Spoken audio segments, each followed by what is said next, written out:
காடு வெட்டி அசனத்துக்கு போனது மட்டும் இல்லாம அங்க ஏலம் விட்டதுல இருந்து நம்ம நிறைய பொருள் நம்மளே எடுத்துட்டோம். வீட்டுல இருந்த குட்டிட்ட கொஞ்சம் ஆட்டத்தை போட்டு அப்படியே கோயிலை பத்தி கிளம்பியாச்சு. கோயிலுக்கு போயிட்டு காணிக்கையும் போட்டு ஆசீர்வாதத்தையும் வாங்கிட்டு வந்தாச்சு. மே மாசத்துலதான் எப்பவுமே அசனம் நிறைய வரும். ஆனா இனிமே வருமானு தெரியல. அப்படி உங்க நியர்பைல இல்லன்னா உங்க ஊர்ல ஏதாவது அசனம் வந்துச்சுன்னா மறக்காம கீழ ஒரு கமெண்ட் மட்டும் பண்ணிருங்க. அந்த அசனத்துக்கு வந்து சாப்பிடறதுக்கு வந்துரும். ஆடு மாடு கோழி வாத்து பண்டம் பலகாரம் அவ்வளவு பொருள் வந்துட்டல ஏலத்துக்கு. அதுலயும் ஒரு சில இது நம்ம எடுத்துட்டோம்.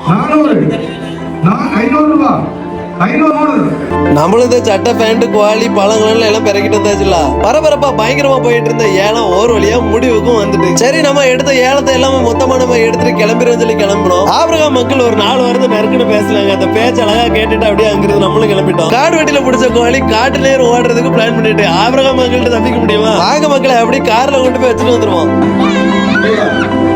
வந்ததுக்கு மன நிறைவா சாப்பிடவும் செஞ்சாச்சு, மன நிறைவா அள்ளிட்டு போயாச்சு. இதுக்கு மேல நம்மளுக்கு என்ன வேணும்? மக்களை அப்படியே தொடர்ந்து நம்ம கூட பயணிக்கிறதுக்கு நம்ம சேனலை ஒரு சப்ஸ்கிரைப் பண்ணிட்டு இன்ஸ்டால ஒரு ஃபாலோவும் பண்ணிருங்க. ரைட் போயிட்டு அடுத்த பிளாக்ல பாப்போமே.